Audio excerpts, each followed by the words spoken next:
ባህላዊ ቀፋችን ነው ያየኸው። ስሜ ታየው ብዬ ይባላል። ልዩ ፍላጎት ትምህርት የኛ አካባቢ ላይ ሲከፍት 1 እስከ 6 ተምረናል። ስራችን ሌላ የለም፣ አርሶ አደር ነን። ከዚህ በፊት የነበረው በቆሎ ነበረ። በቆሎና ለውዝ ምናምን እንደዚህ ነበረ። ከዚህ ነው ገቢ የሚያገኘው። የወላጆ ቦታው ጥቂት ነው፣ ደግሞ ልጆች ብዙ ስለሆነ ጥቂት ነው። አብዛኛው በብር ሰጠ ኮንትራት ነው የምንነዛው። እርሻው ማሳውን ንብ እርባታ ላይ ነው አሁን የደራጀው። ስንጥላ ላይ የተወሰኑ ዘመናዊ ቀፎ አምጥተን አንድ ቦታ ላይ ገባ የሌለው ወፍጮ የሌለው አካባቢ ብዙ ርቀት ሄደን አንድ አካባቢ ላይ አጭር እንጨት አሰርታችሁ እንደዚህ ዘመናቱ ቀፎን እንጠቅማለን ብል ስንጥላ ወስና ስንጥላ ወስና በኋላ ጀምረን ከሳምንት አንድ መቶ ብር ቆጠበን ነበር። ከቆጠበን ይሄ 18 ባህላዊ ቀፋ ገዝተናል።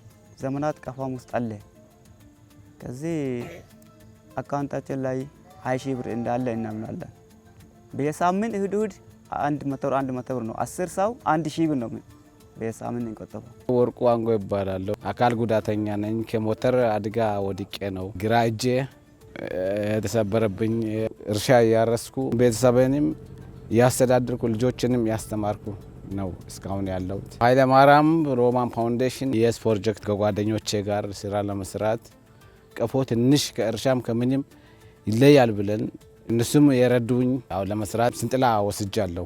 ንቦችን ከባህላዊ ወደ ዘመናዊ ለማሸጋገር እንዴት እንደማያስፈልግ ንቦችን አቀላቅለን ከዛ ዋናውን ለመውሰድ እንዴት ታግሎ መውሰድ እንድንችል በእርግጥ ትምህርቱን ወስደናል።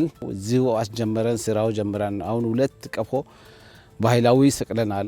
እርግጥ በጫካ ነው እዚህ ስለማይዙ ከዛም ለማሸጋገር ያለን እዚሁ ቀበሌዎች እንትን አስጽፈናል። መሬት እንዲሰጠን አስጽፈን አሁን እነሱም ያቅዱ ሊሰጠን ያሉት ቀፎችንም ወደ 18 ነው ያገዝተናል።